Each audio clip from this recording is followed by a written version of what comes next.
just introducing Sneha, that she'll be giving the first part of this presentation. It's a four-part presentation. We have four speakers. So we will try to see if we can take questions towards the end. We had thought probably in between also. Please do send in your questions in the chat.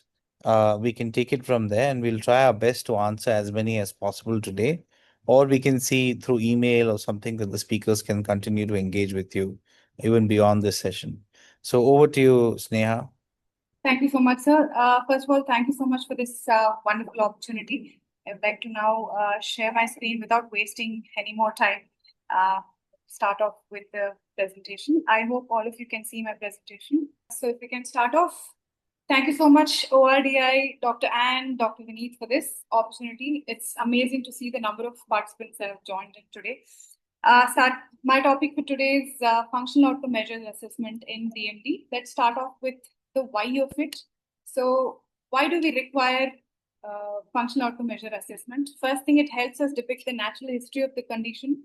It helps us understand the efficacy of the drug. If there is even slight dosage change of the drugs, whether it's steroids or any other disease-modifying therapy, it lets us know right away. And most importantly, it helps us monitor the functional status of each child, which can be different. So what are the principles of doing this functional outcome measure assessment? First thing is you have to choose a clinically relevant scale, because we want to pick up as much abilities as well as much deterioration in the child. So whatever reflects the best for the condition, we'll have to choose that. It has to have good psychometric properties, because these are progressive conditions. So the more sensitive they are, the more inter-rater reliability, because more than one physio will be doing the assessment over a period of time. So, and it has to align with the functional status, because we cannot in order to avoid the flooring effect or the ceiling effect of it. It should be done at regular intervals in a safe and as much as possible a standardized environment to get the best possible performance out of the child. So these are the functional outcome measures that we'll be briefly discussing today. First and foremost, I've divided them into ambulant and non-ambulant. What's applicable for ambulant and what is applicable for non-ambulant DMD. So along with the timeline, let's just try and understand. North Star ambulatory assessment is one of the most important ones here. Along with that, timed functional tests like 6-minute walk distance, 10-meter walk test, time 4-stair test, time to rise, or Gower's time. So all of these are extremely relevant for ambulant population of DMD. So this can be performed from early ambulatory state until just before the loss of ambulation. So there are two scales we can apply for both ambulatory and non-ambulatory population. That is performance of upper limb measure and motor function measure. So coming to non-ambulant, we can still continue with the performance of upper limb measure, because it helps us identify the deterioration in the upper extremity. And there's something called Egan classification, which is very specific for only non-ambulant population. So if we can look at the scales one by one after the other, I would start with North Star ambulatory assessment. Very sensitive, very systematic scale. It has 17 items with that measures standing, walking, sit to stand, standing on one leg, climbing up, down. So all of these gross motor elements, even running, hopping, jumping. So it is very sensitive in picking up the deterioration. During our training program, they told us that if there is any subtle compensation that you see in the boys, if you're in doubt that they're not doing these items in an energy efficient and ease, with ease, then score low. So that's how sensitive this is. So when in doubt, score low is what they used to tell us. So North Star is extremely useful. Next, moving on to the next one. This is what I said, a motor function measure. This along with it is also applicable for SMA and other neuromuscular conditions. That's why it allows a little more compensatory scoring, scoring for compensatory activities. So one good aspect of this is you can divide this into 3 domains. One is standing and transfers, proximal and axial function, that is your proximal stability and strength, and distal motor function. So over the period of time, you can observe the decline or improvement with these separate domains, which is great. So it is a 4-point scale. So it allows more leeway or more compensation also in the marking. So moving on to one of the most important ones, 6-minute walk distance. Ideally, a 25 to 30-meter stretch is what is necessary for this, but it is quite a luxury to have 25 to 30-meter hallway of flat surface. So whatever best is possible that we can do, at least 10 to 12 meters, anything above 12 meters is definitely valid. So the cue, the most important cue you have to give the children here is walk as fast as you can. Complete as many rounds as possible in 6 minutes. So this cue is extremely important. So that the child gives their best. Similar. So this particular photo is from our research facility, where we actually do have we're fortunate enough to have this walkway. 2 cones are kept, and the child is made to walk back and forth. But in 10-meter walk distance, it's just 1 lap. Their walk again. The cue is walk as fast as you can. So you're not here, correcting the quality of movement. It's about how much they are able to complete. So this is time rise. So if you see the video here, which is of course put with permission, here we are not again looking at the quality of movement. We are looking at how fast they're able to get up. So again, the cue is get up however you can. Just get up as quickly as possible. I will say 1, 2, 3, go. Start, try to get up and stand as fast as possible. So the time starts when the child starts to move towards standing, and the time ends when they join their legs and stand, join their legs and stand. So that's when the time stops. So moving on, this is again one of the most sensitive tests, time 4-stair climb test. So this is a standardized 8 inches 4 steps. Here also we do not tell how to climb the stairs. We allow the child to choose as easy as possible. Whatever is convenient for them. They can step 1 step at a time, 2 step, alternate. Of course, 1 step at a time, but alternate legs or one after the other, using 1 hand support, 2 hand support, whatever their best performance for the best time. So this is what time 4-stair test will tell us. Coming to upper limb performance, PUL. This is again, it has a shoulder component, elbow component, and hand component. That's why from non-ambulatory towards, a late non-ambulatory state also, we will still be able to get some scores. Same with MFM as well. So this is one of the standardized PUL kits that we have at our center. Next, moving on, Egan classification is very specific. It's a self-report questionnaire. So it is more of how dependent the child is, respiratory function, swallowing activity, gross motor ability, and coughing ability, and things like that.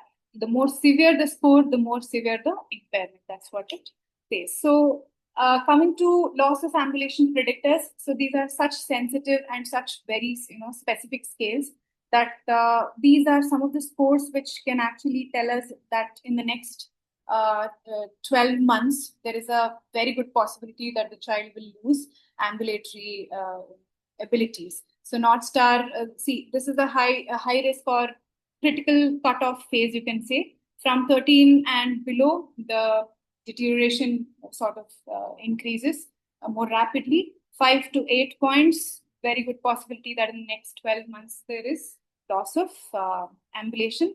Similarly, with less than 325 meters and 250 meters. So that's why these are such specific and sensitive functional outcome measures. We just cannot miss with the regular intervals. So at our practice, along with this functional outcome measures, we also do We also make sure we take a note of are they on what kind of disease modifying therapies they are going on, what is their functional status. Like earlier, if they were in late ambulatory, now have they moved to aided ambulation? Can they stand independently? Respiratory support? Have they had any recent fractures? And we do a range of movement assessment and try and understand what muscles are going into tightness, contracture, or deformity. Assistive devices, are they compliant or not? What kind are they using? Does it require any change? Stretching routine, are they compliant with it or not? So this is something on the whole. So here you can see previous scores to the current scores. So that way our neuromuscular expert gets a proper understanding of how the child was and now how it is. And it gives them a good indication of how the child is doing right now.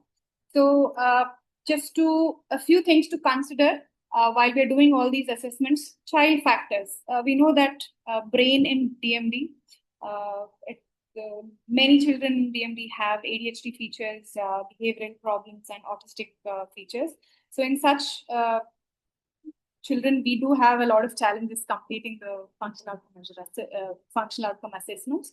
So we try as much to give some rest period, and then we talk to the child. We try and explain the child. We try and explain, train the parents. We involve the parents. So there will be some kind of deviation once in a while where the parent has to probably hold the child and walk. That time we make a note of it, and also our neuromuscular expert, Dr. Ann, makes sure that this family meets a developmental pediatrician for a proper developmental assessment, and if required, the child will undergo multidisciplinary therapy, so that next time when they come back, they're much more ready to complete the assessments. So environmental factors, as I said, standardized setting makes a lot of difference. I'll explain a little bit more on that. Therapist factors. These are pediatric, they are children, and you need to approach them in a certain way, especially when there are higher risk of behavioral problems and all. So it's also the knack of therapists that matters, and which helps us get the best out of the children. So this is one of the poster that we presented in WMS. So if we can understand this a little bit, the role of 6-minute walk distance in actually diagnosis of Duchenne muscular dystrophy itself. So generally, this is the normal distance. Normally, 6-minute walk distance. This is the normal, distance. Normal subjects generally walk, but it is expected that DMD children walk at least 80% of it.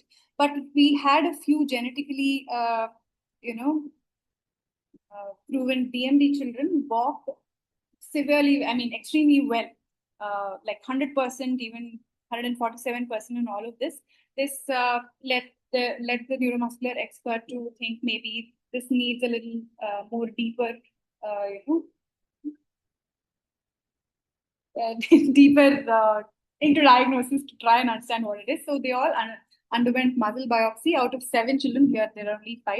So out of 7 children, almost 5 of them actually had a diagnosis change from DMD to BMD, because this stresses the importance of standardized setting. So all of these children were assessed in our research setting, where the momentum of walking was very good. They were able to give their best. So moving on, this is another paper we presented in WMS 2024. Here,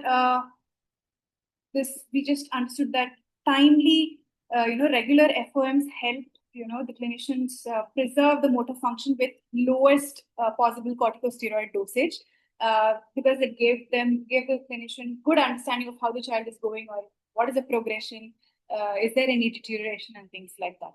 So moving on, just to fill the gaps of these functional outcome measures assessment, because in India, traveling is such a huge thing. It's not disability accessible. So we are actually trying to do assessments at least once a year online. We are in the process of establishing reliability of this. Hopefully, this will fill the gaps and make the neuromuscular care more accessible for all. So thank you. That's it for now. I hope I've given the important message, and I'll be really happy to take as much questions as possible. Thanks a lot. Thank you, Sneha. Since we are looking at the clock also, what I would suggest is that we'll go straight to the next presentation, Dr. Gauri. If you can continue Yes. with the talk. Yeah. I request everyone to please type in your messages onto the chat box. We can collect the questions and we'll try our best to answer. Please don't hesitate to write whatever comes to your mind. This is a field that is growing. We need to have as much understanding and clarify our doubts as we go along.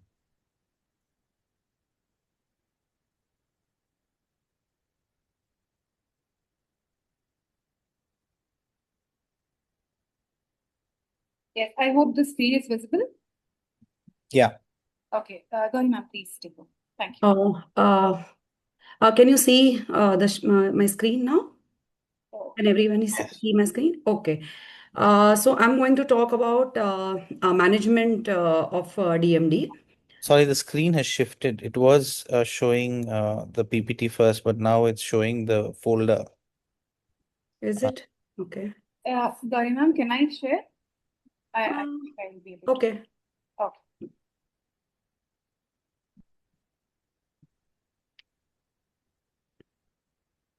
Okay. Is it visible?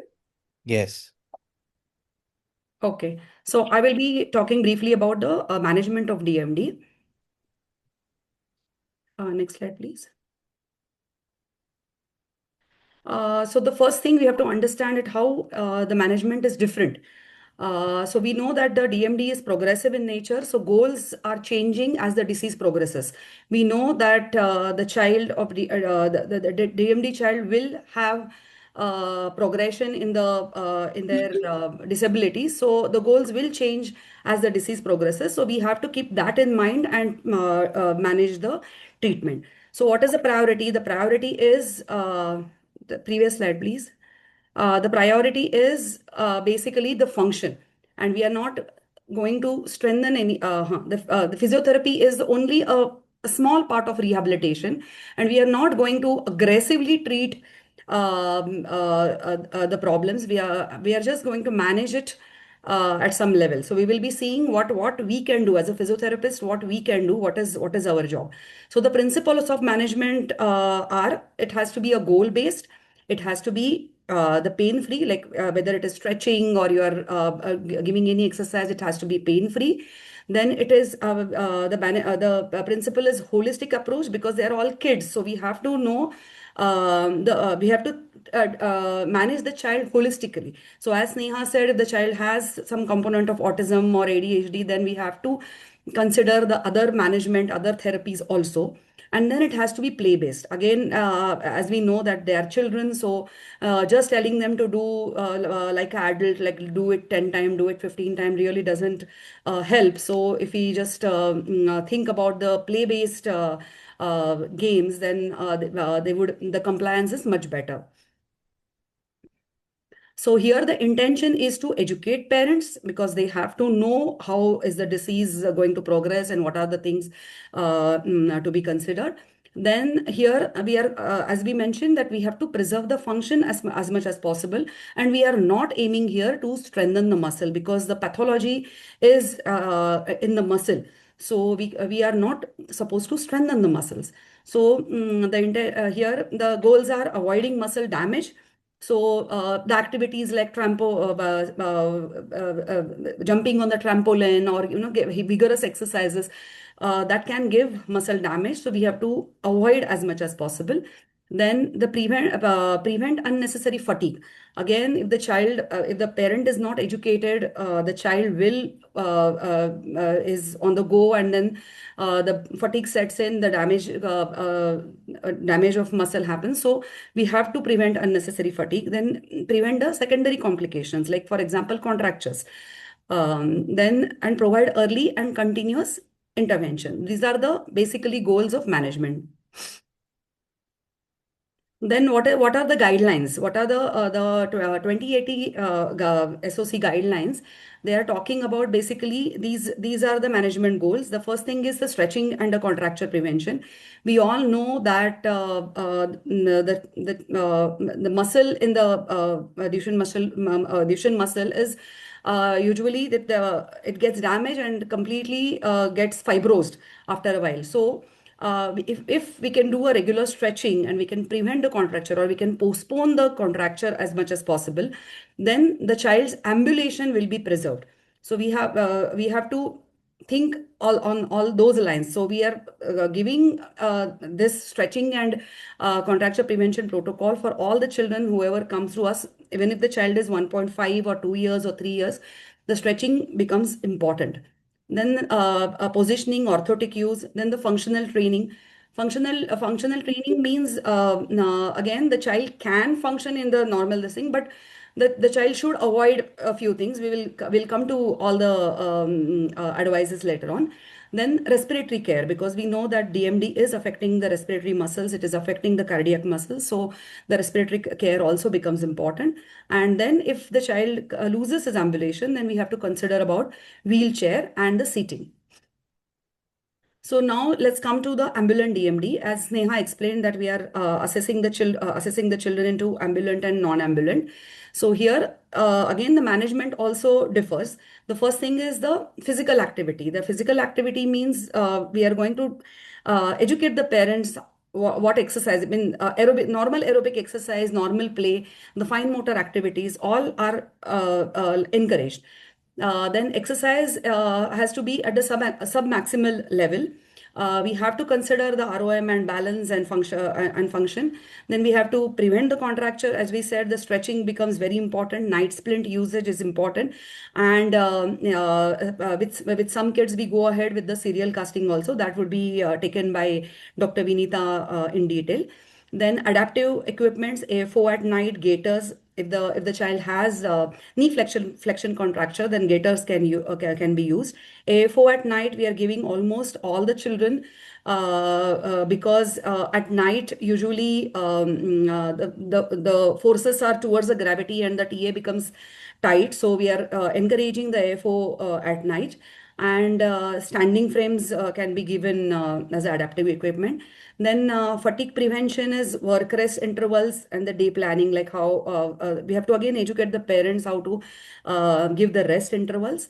And then the fracture management, that includes the neuromuscular team and how we are going to do the early and cautious mobilization. So this is about the ambulant. And in non-ambulant, what we see is the physical activity means the bed mobility, because the child is not able to stand and walk, but at least how we can preserve their bed mobility, the transfers, then little bit of ADL training, then fine motor exercises, then positioning, ROM exercises, spinal mobility. So these are the goals. Then again, we have to think about the preventing the deformities. So stretching, splint usage, standing frame, if possible. If the child is younger, if the child can stand in standing frame, yes, we have to encourage that. Then in adaptive equipment, again, AFO, gaiter, standing frame. Then here, as the child is sitting for a long time in wheelchairs, we consider the TLSO, means the spinal orthosis also if needed. And we try to avoid the secondary complication of scoliosis. So that becomes very important, especially in the non-ambulant DMD. And wheelchairs, yes, again, the wheelchair and wheelchair adaptations are very important. In the respiratory management, we are giving postural drainage position, breathing exercises, and assistive cough. If the expiratory muscles are too weak, then we are giving them cough assist, or we are giving them some breathing exercises which will assist the cough. So this becomes the management in the non-ambulant DMD. Next slide, please. So what is not recommended? Ambulant or non-ambulant, the first thing is resistance exercises. So resistance with TheraBand or your dumbbells or any kind of external weight we are avoiding here, because the DMD, as we know, it's a problem at the muscular level. We cannot strengthen these muscles. So adding the extra resistance will definitely damage the muscle. So we are not supposed to give the resistive exercises.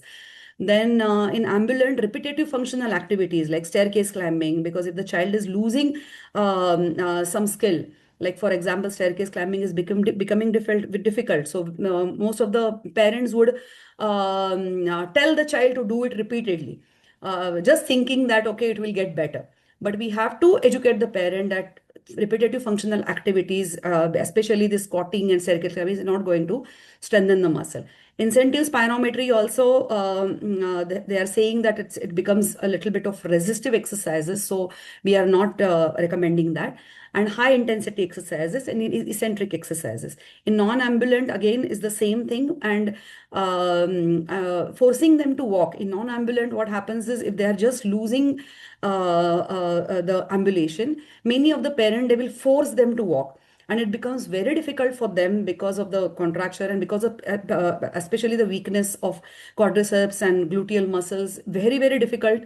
But then still the parents will force them, and they will land up with the secondary complications. Either it will be a scoliosis or lordosis or maybe sometimes fractures.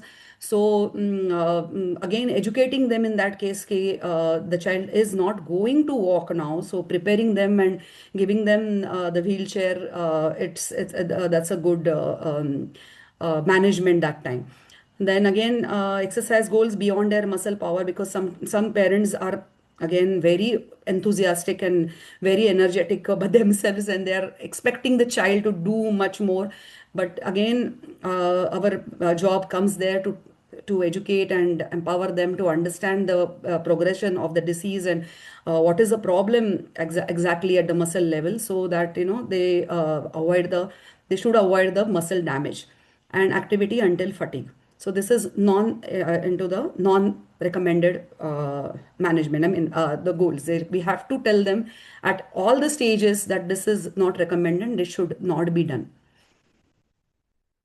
So in short, what we are doing is this is again this thing from 2080 guidelines only, but strengthening, they have made it very clear that making the most of what muscle they have. Strengthening, they have not said like with the external weights or anything that I explained. We are just preventing the atrophy and manage the decline. So how can we do it? The specific exercise in hydrotherapy, swimming, then normal your fitness, walking, all those things you can definitely give to maintain the strength what they have.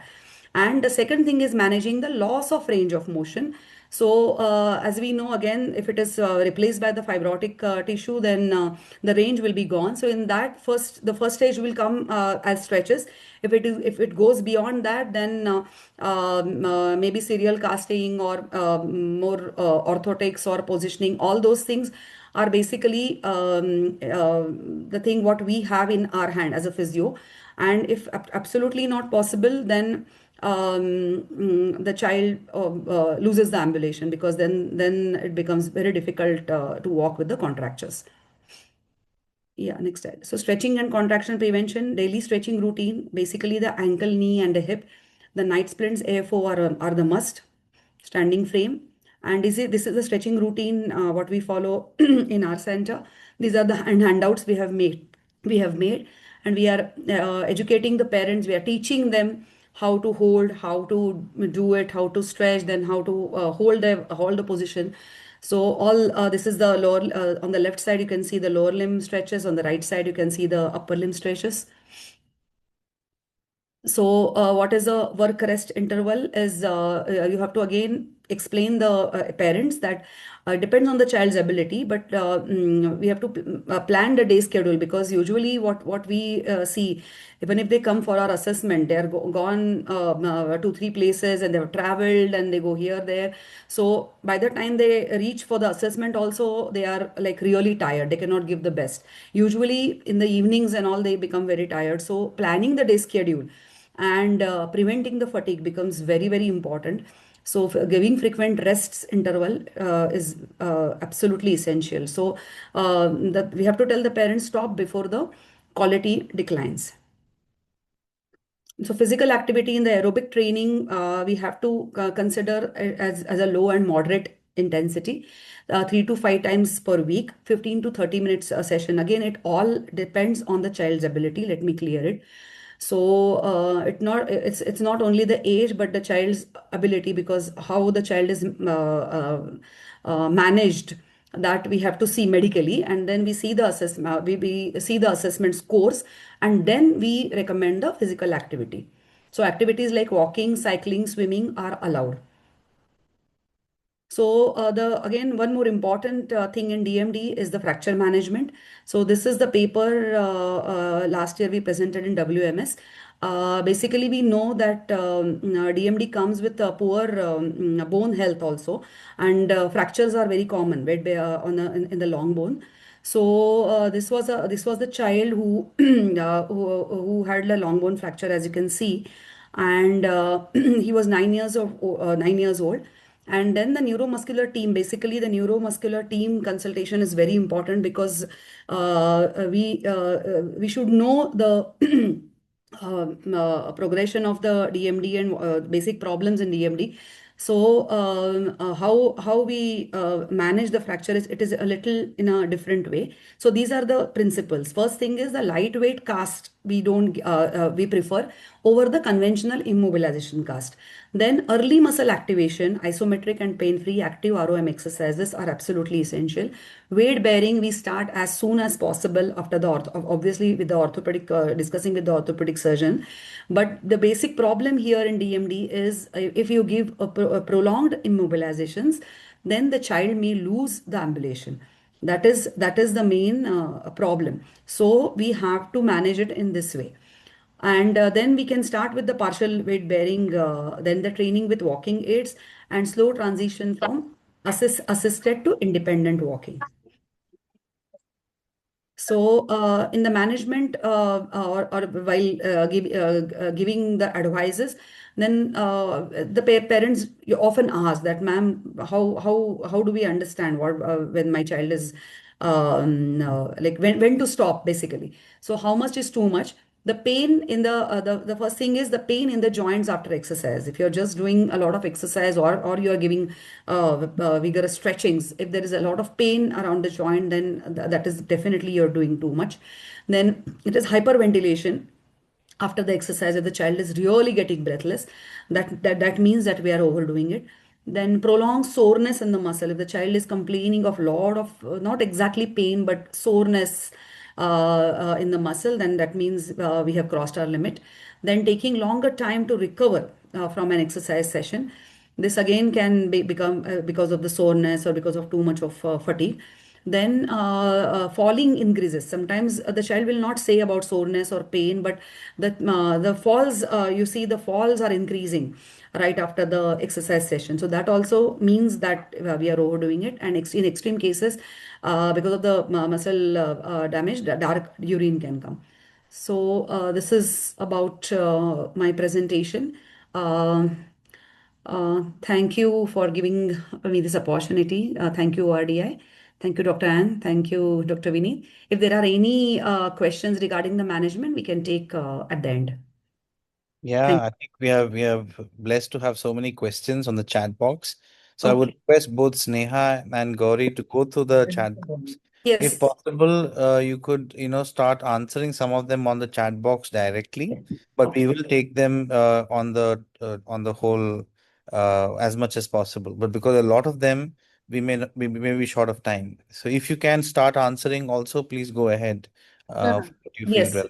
Yes. Yes. So I want to take this opportunity to welcome Dr. Vinita Verghese, who's a lead consultant in PMR at Naruvi Hospitals in Vellore.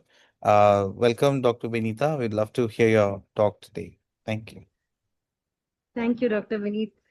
Is this audible all right? Yes, yes, Yeah, Vinita. okay, good. So, I know there's been a lot of talk about rehab, so I'm going to sort of redirect the talk just towards joints as, you know, hopefully it'll piece in things together so that when you go back to your clinics, it'll sort of be easier when you look at a child.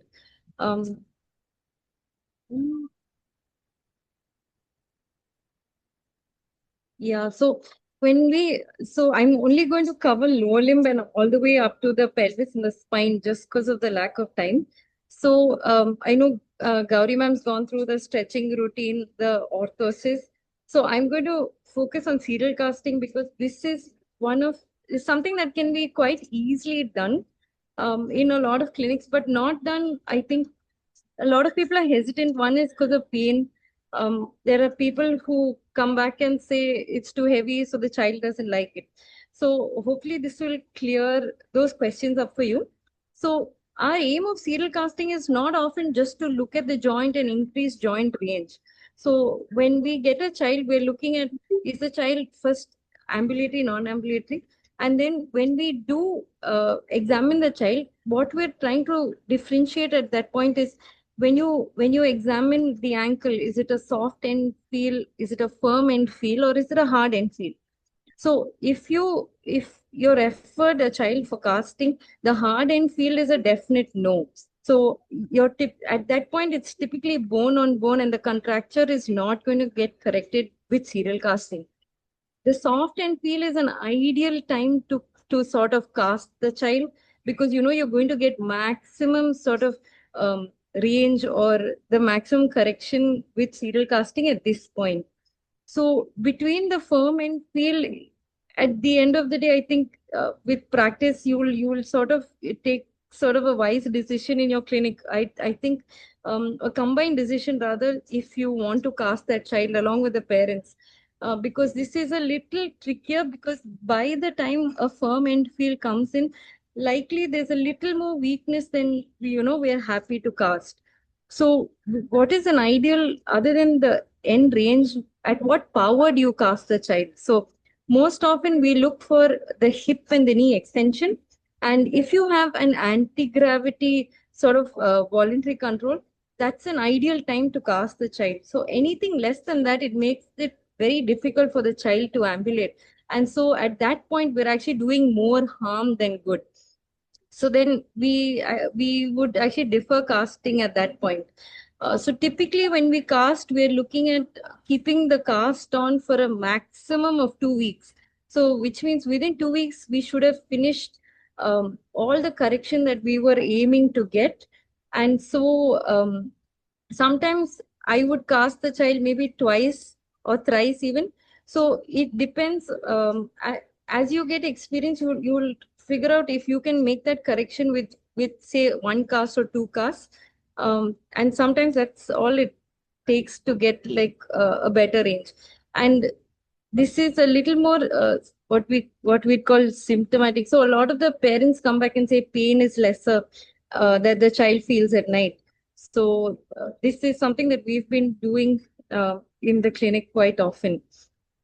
If you notice the ankles here, so this child does have support at the feet, but if you notice the way the ankles are placed, so this is something for us to pay attention to as a child becomes non-ambulatory.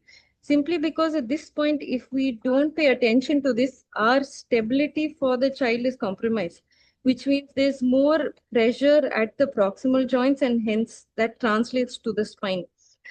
So at this point, there are times that if just to get a plantigrade foot on the wheelchair, sometimes casting is an option.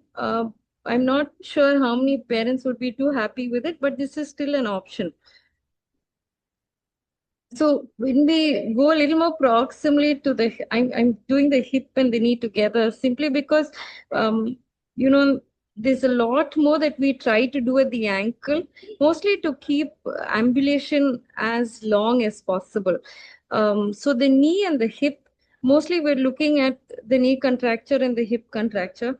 And at this point, so you have two options here. Either we prescribe something called the KFO, or a knee gaiter. So it's the gaiter is very similar. It's a belt that sort of crosses the knee joint. So this, I think it depends on if you get the child to stand. Typically, those children who are sort of lighter in weight find the gaiter easier to use, whereas children who are slightly overweight require the KF4 to be used. So a lot of the times we ask the parents to encourage standing. So we actually achieve two things at this point. When the child is standing for, we say at least an hour a day, supported standing, we do decrease the amount of contracture both at the hip and the knee. And we also encourage some amount of weight bearing at the joint. So this actually helps with trying to sort of help with bone density at this point. So when we go to the pelvis and the spine, again, this is important. As a child, if you notice asymmetry in your ambulatory children, as they go towards late ambulatory and then progressively non-ambulatory, we are trying to stabilize the spine. So we look at a few bony prominences. Typically, you would go to the ASIS, both the ASIS, both the PSIS, and try to see if it's leveled. If you see asymmetry in the limb itself, what you'll notice is the the bony prominences also will be asymmetrical. At that point, we would try to make a differentiation between if it is a flexible joint or if it's a non-flexible joint. Because if it's not flexible and if the joint is fixed, trying to correct that will actually cause a secondary deformity. Often it will be, and the child will also have pain. So what we do is, if it is a flexible deformity, then we try to correct it. And it's quite simple. Earlier, I think it was okay if parents say, can we just put a hanky under one of the ischiums to level the pelvis? I think we're a little more progress from that. And this is one of the most common materials that we use in the orthotic lab. So as you can see, we start with the pelvis, and then there's a 3-point pressure that goes up the spine. Now, why is this important? If you notice, this child has an electric wheelchair. So this child was sort of, if you know how we work in our country, everybody likes to donate like 100 wheelchairs. But what happens is, most often, if the wheelchair is not fit to the child, we can get a lot more deformities that we are actually giving the child. So this was one such wheelchair. So this child actually had a manual wheelchair prior to this. And so as much as a family could do, they've put the cushion that was provided into this and tried to get him to sit. At least he can access his joystick, right? So this is an electric wheelchair. Now, the problem with this is, if you notice, his feet are just hanging here, with giving him more deformity. His thighs are abducted, and so this is going to cause a lot of pressure in the pelvis and hence the spine. So one of the first things that we do is actually stabilize the feet, and after that the thigh. So we're trying to sort of distribute the weight between the lumbar spine, the pelvis, and the thigh. So this even weight distribution is sort of required to decrease the amount of pain and pressure that we are sort of giving the child while sitting most of the time. Yeah, so these are little technical. I'm not going to get too much into it for the lack of time, but it's important for us to sort of know that we're not just donating a wheelchair, but especially when we know that the muscle sort of disease is there in the upper limbs. So if we give any wheelchair that the child has to use, propelling becomes harder, which means we're actually causing more damage to the upper limbs. So it's important for us to keep this in mind as well when we actually prescribing a wheelchair. Finally, this is more of how do we get the child to school? So we give a lot of these devices, and finally, there's a lot of it's inaccessible to them. So this is something for us to keep in mind as well. It's not just about giving the wheelchair, but where they're able to use it and how functionally they're able to use the wheelchair and hopefully get out of home. So I'm going to wrap up, and I think I've taken 10 minutes, so I'm going to stop here. Thank you, Vinita, for that excellent presentation. We are taking questions. I'm sure people can see on the chat box a lot of activity, a lot of responses. So, Vinita, you can also jump in on that and see what you can help with that. I would like to invite our last speaker for today, Megha. Megha Khanna works with me here in Ludhiana, and I'd like to welcome Megha for this talk. Thank you, Dr. Vineet. Dr. is going to present. So should I? Yeah, Sneha, could you Just share? one moment, sir. It's downloading. And thank you, Dr. Ann and Dr. Vineet, for giving me this opportunity and the whole team. And we have already covered multiple things in previous talks. Dr. Sneha was discussed about the physical involvement and outcomes we are using. And Dr. Gauri was discussed about the treatment part, and Dr. Vinita about the orthosis things. But I am presenting case presentation of Becker's muscular dystrophy. So, yes, please. I hope the screen is visible. Can we? Yes. Yeah, Sneha. Okay, Yeah. thank you. Please go ahead. Okay, so we are discussing about the 30-year-old male patient who came to Neuromuscular Center of Excellence for his routine therapy. Next, please.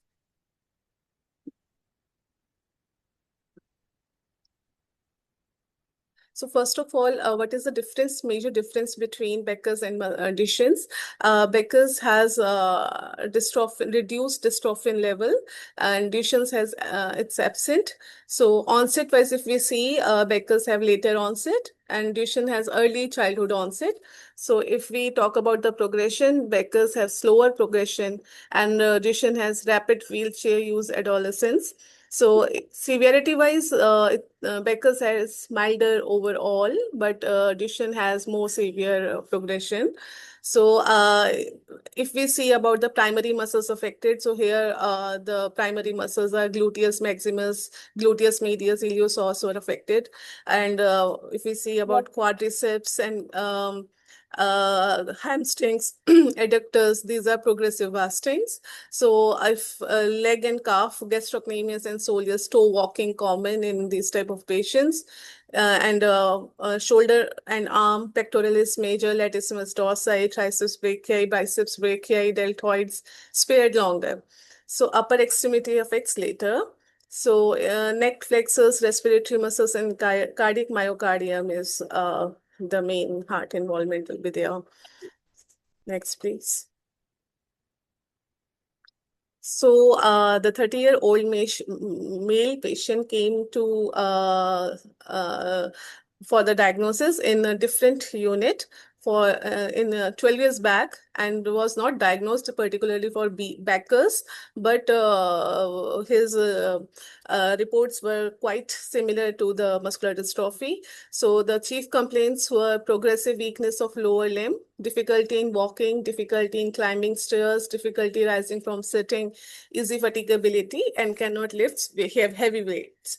So he was doing gym, so he was not able to lift heavy weights. So he came to the for the checkup. Why I'm not able to lift the weight properly. Next, please. So clinical features were proximal was more involved than distal. Calf pseudotrophy, hypertrophy were there. Lumbar lordosis and waddling gait. So examination findings were GO was positive, Trendelberg gait positive, muscle wasting was there proximally, reduced endurance, sit to stand was difficult, and stair climbing impaired, and walking was reduced. So in 2014, the CPK was quite high, and muscle biopsy featured suggestive muscular dystrophy. Left quadriceps was involved. So in 2019, patient came to our department, and we did genetic testing, and 45 to 47 exons were missing. So it was confirmed Becker muscular dystrophy. Next, please. So we did this muscle MRI for our academic purpose. So here some we can easily see some muscles, major muscles are affected, like in latissimus dorsi, pectoralis major, rhomboid, and infraspinatus are majorly affected. Next, please. So key assessments were in 2019 we did NSAA, which was 25 out of 34. Brook upper extremity was 1 out of 6. Which is same in 2026 as well. Vignos were 3 out of 10, which we have sustained to 2026. Upper limb power was 3, but it was improved in 2026, and lower limb was 3 plus, and it is sustained to 3 plus right now. And PFT was not done in 2019, but is now 73% restricted. Mild restrictions are there. Next, please. So functional scales, as we discussed earlier, Brooks scale was 1/6. So we did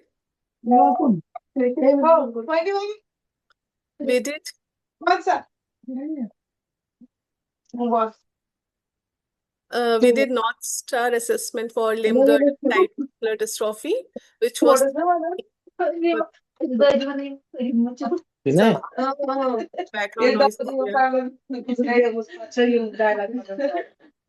were we able to, yeah, thank you. Thank you. So, tightness were there, bilateral TA and hamstrings were tight. Range of motion was affected. 6-minute walk test is 137 meter in 4 minutes, as was unable to complete the full test due to fatigue. So Vignos was 3 out of 10. He can walk, but climbing stairs is slowly. He needs support. So time up and go test was 14.34 seconds, is significantly slower than normative values for male age 20 to 30, as he is 29 years old. So for this in this case, it is slight slower side. Next, please. So MRC, if we see in 2019, it was all, he was actively anti-gravity, able to perform exercises, ADS, but in 2026, it was improved. He come to us regularly for exercises. If he do not come, or if there is any other problem he is not able to continue for a week at least, then he start deteriorating itself. So he knows how much physiotherapy is important for him. So he gave this priority to, like, it is become the lifestyle for this patient. Next, please. So for this patient has early ambulatory stage. So we focuses on delaying weakness and contractures in proximal weak muscles like hips and shoulders. So our main aim to maintain ambulation or activities of daily living, prevent contractures, build endurance, reduce lordosis or back pain. So according to these goals, we have particular interventions, neutral pelvis support, passive stretchings, isometrics, abdominal bracings, and modified knee planks, supine pelvic stabilizations. Next, please. So these are some active exercises he do at home also. So once he get tired with their, he is a businessman and he get tired with their overload work during daytime. So he release himself with these type of active exercises. So we taught them to do it at home also. Next, please. So in late ambulatory stage, if we get this type of patient, so we have to set the goals accordingly. So we have to achieve prolonged walking, manage cramps, respiratory support, reduce lordosis, and core stability. So for prolonged walking, we need stance states or orthosis, gait training with neutral pelvis cues. So if we have to manage cramps and pains, we have to ask for this paraspinal lumbar massage, hydration, restricted resistance, heat, or gentle cat-camel stretches. Respiratory support for that, we need deep breathing exercises. And for lordosis reduction, we recommend abdominal hollowing. And core stability, seated ball quizzes again. So key addition is neutral lumbar alignment emphasized across all activities. Lumbar support cushion mandatory for sitting wheelchair transition prep. Next, please.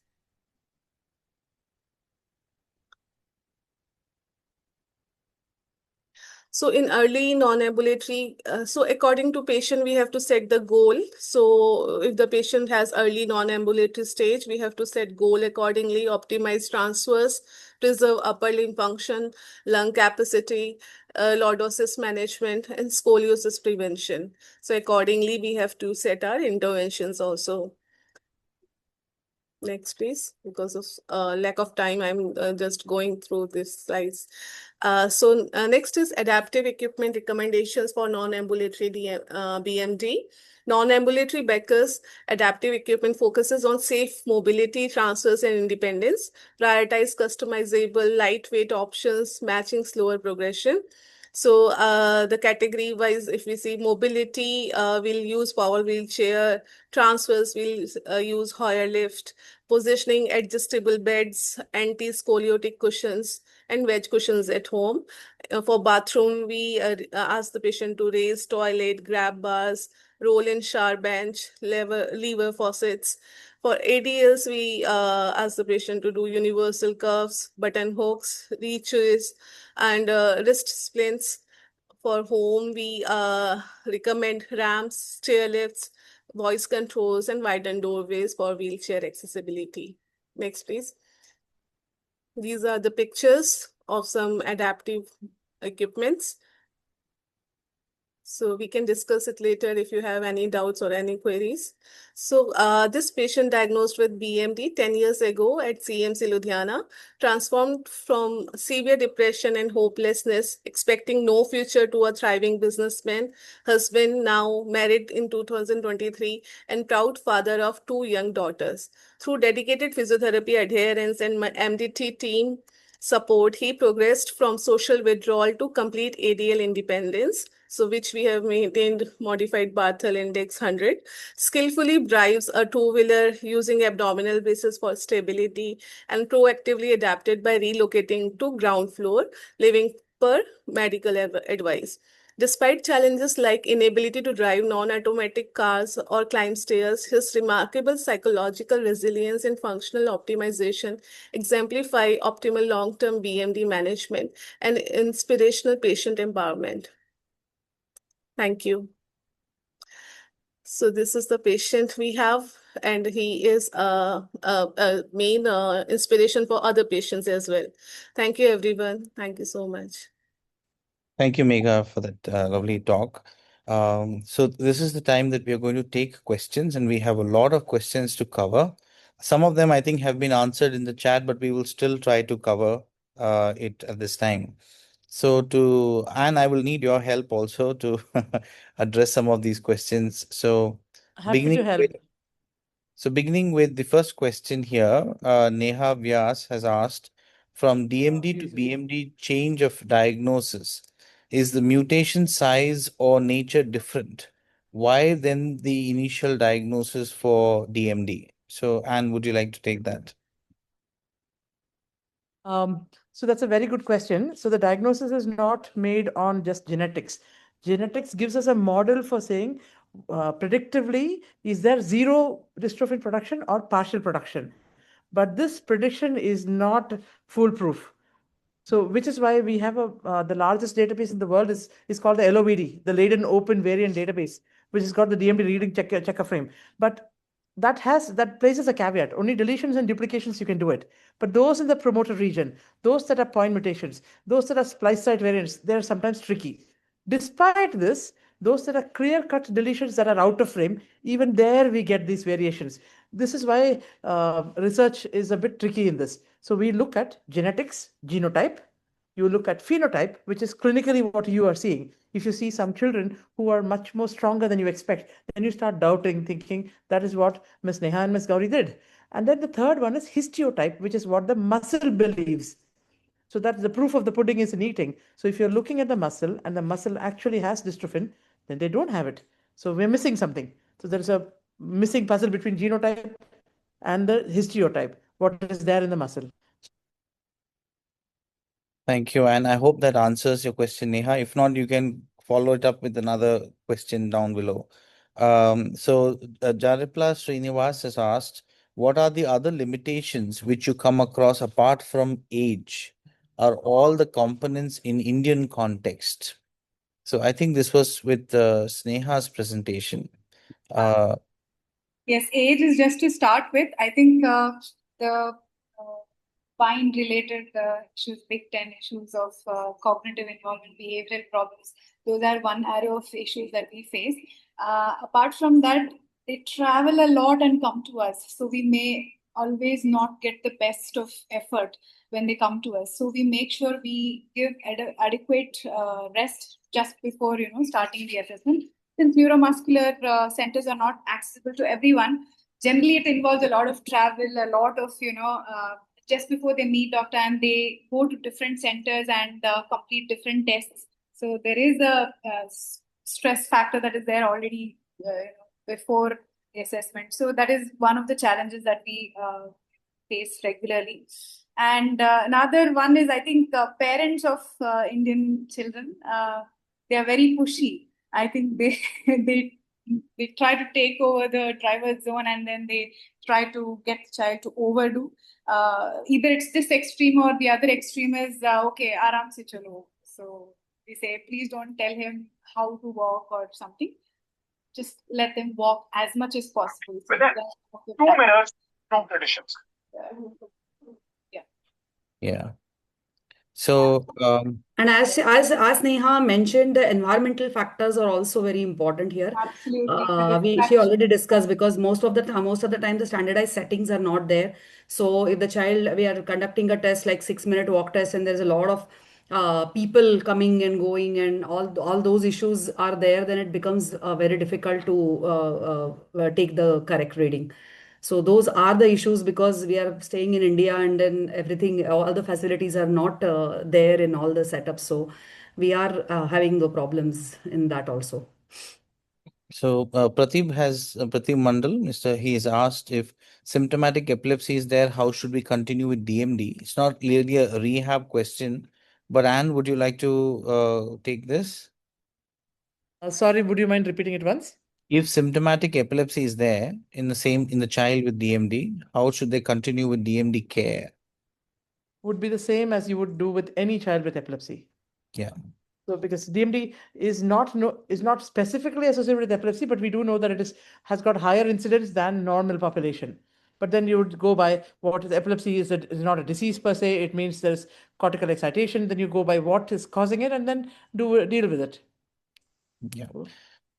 So then there's this question by Chandana P. What is the alternative for incentive spirometry to preserve pulmonary function? This is again, I think, was it Gauri, your talk? Yes. So I have already mentioned that the exercises like simple breathing exercises or simple exercise, because there are children, like blowing bubble or blowing a candle can be given, because incentive spirometry is definitely it's kind of a resistive exercise. It causes muscle fatigue. So we are giving this simple breathing exercises, simple breathing techniques. Thoracic expansion exercises also to not forget. So that helps more with the posture and alignment. Yes. Rahul is there, and he has basically asked a question about low intensity resistance training. And 20%, 20-30% appears to be safe in DMD when overwork is avoided. So, and whether you can consider low intensity strengthening may play a role. He's quoted a systematic review. So, would any of you be wanting to take this question? Sorry, ma'am. Should I take? Can I take it? Yes, Neha, go ahead. Okay. So here I think the kind of guidelines that we followed and we've propagated today is the guidelines from the international consensus, basically. So if you're looking at what is the goal, basically? So is it to reverse the weakness? That is something that we can't do with exercise in DMD. That's what we counsel every parent and every therapist we collaborate with.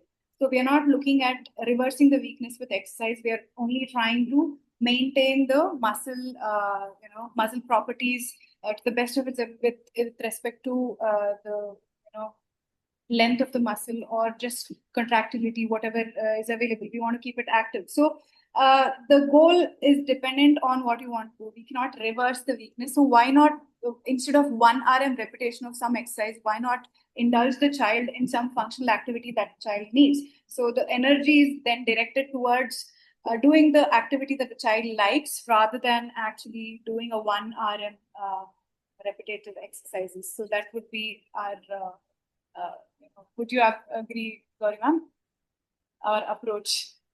Dr. Ann, would you also? I hope. Yes, absolutely. Because with the ICF model also, what we are international classification of function, where we are going into more and more about the function, thinking about the function, thinking about the participation. So if we practice the functional activity more than the strengthening, definitely the child would be participating in the activities, age appropriate activities. So I think Mr. Rahul has responded that the goal is to prevent the contracture and maintain functional mobility. Yes. So for prevention of contracture, 1 RM is probably, I'm sure even you agree with that. But yes, for maintaining functional mobility, choosing the activity of choice for the child is makes more sense in a holistic manner than a 1 RM repetition exercise. Where I think all pediatric therapists here will probably agree to that. Yeah. So there was a question. I think this is when Megha was presenting. So can we safely use spirometer for Becker's? We can use blow spirometers, not the incentive spirometers, because the blow spirometers will give resting time period to the patient. So slowly they will exhale and they will get rest. So intensive spirometer will definitely the patient get fatigue. Yeah, Anne, would you like to say something to that? No, I would like to ask a question to the person who put the question. So what is the intention or the intent or the goal of doing a spirometer? Do we go around doing spirometers for all of ourselves? We don't really. So somebody with Becker who's walking around and otherwise, we don't generally go around doing spirometry. That person, and they're not so weak. So the people do become non-ambulant, but they don't become so weak that the respiratory muscles are so involved that they're going into so much sleep hyperventilation. There might be an element of it as they get older. That would be more acquired. Correct me if I'm wrong, because you see more adults, Dr. Vineet, with obesity, with short neck and OSA and all of that comes with it. Is there a primary respiratory failure that we need to be so worried about for Becca, Dr. Well, Vineet? honestly, from my point of view, we did this when he came, this particular patient, we did his MRI. Now, we don't do MRI routinely with Beckers, but it was done out of interest, academic, and it was not charged to him, it was free. And when we looked at him, I was appalled at his the intercostal muscles. The fat replacement that had already taken place in the intercostal muscles, even at the stage when he came to us. So this was 2019. So he would have been probably around 24, 25 at that stage. So then I And he was specifically, walking. he was walking. He was So walking. This this is is the the same guy. point I'm making, because now in Western countries, they've moved a lot, especially for research basis. They're looking at this, that software that they're using for the muscle MRI. And this is where people are moving away from mothers, females who are carriers of Duchenne. They're no longer calling them carriers. When Yeah. they're MRIing them, they're seeing these kind of Yes. differences inside Yes. those people who are otherwise normal. So the MRIs might look dramatic, but if he Mm. does not have a lot of thing, what are we trying to? I'm just Well, playing devil's advocate here. no, I totally get your point. To me, the reason I told Megha to work on the respiratory and the breathing was because I don't have a trajectory on what to expect for him. I was appalled at his fatty replacement, his latissimus dorsi, his all of those muscles, the serratus, these were all affected. And they were replaced with fat, and the intercostal muscles were also gone. So then I said we need to preserve his lung function as much as possible. Ambulation is one thing, but I don't want him on a BiPAP. I don't want him as much as I can. So I said to go on to respiratory rehab, or whether incentive spirometry is the best way to do that, or is it just to maintain good lung expansion and to help him to get into a rhythm where he gets into a regular. See, this patient has been following up with us regularly, like I had mentioned previously. He comes 4 times a week, minimum 4 to 5 times a week. He's been doing this for the last 6 to 7 years now. So that's why you can see the trajectory that he's maintained. In fact, some things he's improved.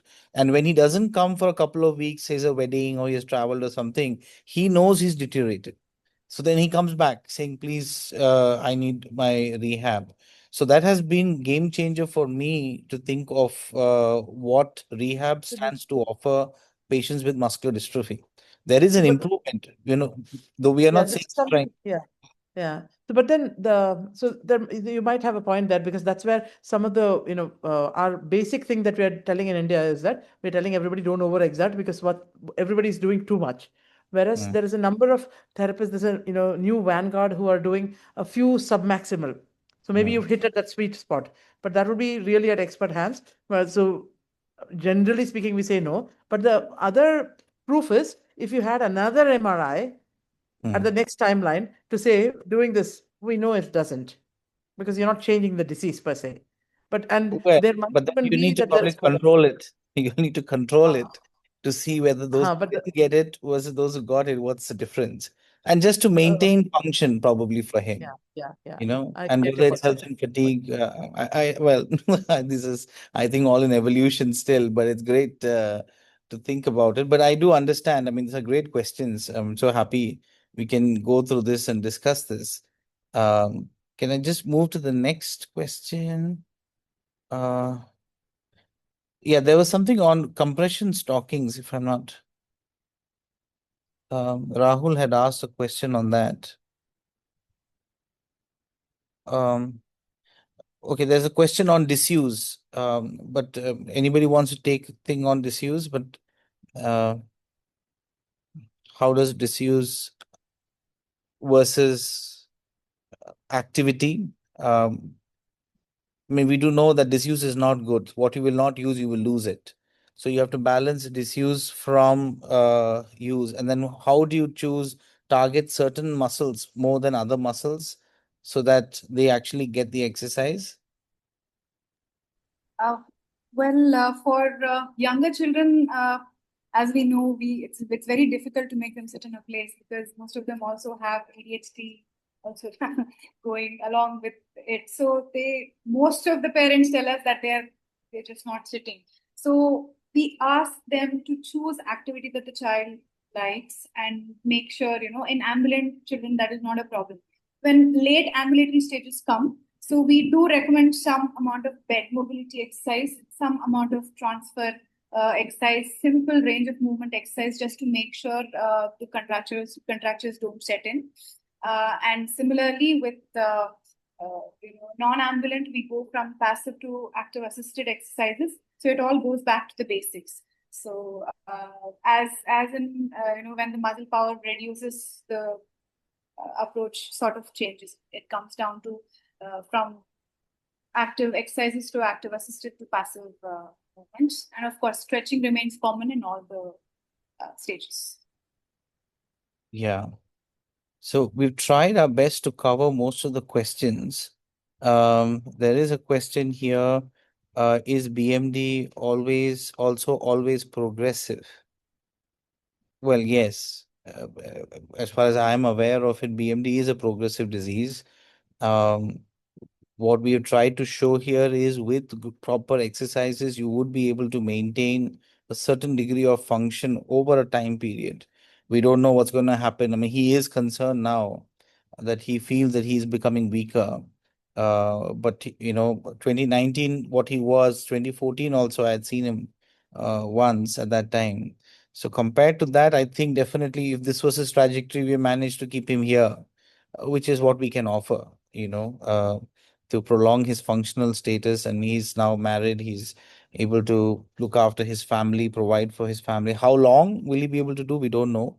But BMD is a progressive disease. So I think I would close the session here if there are no more One questions. last question about when the child comes to us with functionally on the verge of becoming non-ambulatory from ambulatory. Should the goal be towards working towards prolonged walking or prepare them for wheelchair and other home adaptation. So I think the answer is very clear. We cannot go in reverse with this in this functional trajectory.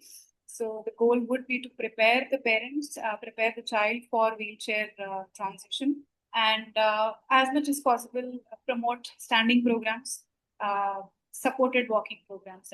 That's what suggested. Yeah, I think that's great, Sneha. These transitions need to be handled very carefully. I think there can be a lot of innovative ideas on how to make the child accept this. I think a lot of the hesitation is from the families. Child is just living his life, he sees what he says. And then how do we help them accept the next stage and mobility and see how he gets on a motorized wheelchair and he's zooming around everywhere, rather than it's also how it is introduced and well, that's a whole different talk, but yes, I would agree that introducing them to the wheelchair is so much better. It'll conserve their energy, get them to be more active, participate, and still be able to get up and do some activity near the wheelchair. So yeah, thank you everyone for that excellent. Just one more thing I would like to tell everyone, because it is what we were presented, or the management and everything is about on the basis of 2018 guidelines. So as everybody is aware, we are having a lot. I mean, lot of disease modifying therapies are coming in Duchenne's also. So there is a gene therapy. There are medications which are coming to modify this. So we still have a lot of scope as physiotherapists to get collect the data, and we will see if we can just because this is all like what we are talking about today is about an incentives parameter. There are a lot of questions about strength training. So maybe after the disease modifying therapy, how we are changing the trajectory of disease, we are like into a primitive stage to say all these things. So maybe after 10 years, all this presentation might just go completely in a different way. Yeah. So I would want to introduce the next two sessions, which are going to happen probably the next month and the month after, and to invite all of you to join for that as well. And it's going to be, the next one will be on spinal muscular atrophy, management of that. And the session after that is going to be on other neuromuscular disorders. And all of them are going to be rehab focused as part of the trilogy. So this was the first session. Also, we want to invite you all for the first neuromuscular summer school that we're having here in India. And in that, there will be a session dedicated to physiotherapists, one full day session. So I'll ask Anne to give a little bit more clarity on that. It'll be in the end of July. The dates will be shared soon. So it'll be a full day workshop with international faculty and national faculty to discuss on physiotherapy for neuromuscular disorders. I'm sure there'll be a lot of hands-on as well. So, Anne, would you like to say a few things about that? So, thank you. You've all been superstars today. Really, it's gone on for so long, and people are still continuing to be there. So that's great, fantastic interaction. But like Dr. Vineet said, this is a very special opportunity for physiotherapists interested in neuromuscular disorders. There will be focus on all the FOMs, the functional outcome measures, the usual standard measures. There will also be some talk on why are these measures present and why this is important. And then on interventions, like we discussed today, why we should do certain things or not do certain things in DMD, SMA, like that. Each of the disease pathologies, they have different things. So all of that will be the neuromuscular skeletal muscle part is also addressed, but also there's a specific neuromuscular respiratory physiotherapist who's also one of the faculty. So we've got fantastic faculty, both international and national, and we hope to gain a lot, all of us together. So you're all invited. Please join us. It's for a whole day, and I hope you all will continue doing great neuromuscular work after that.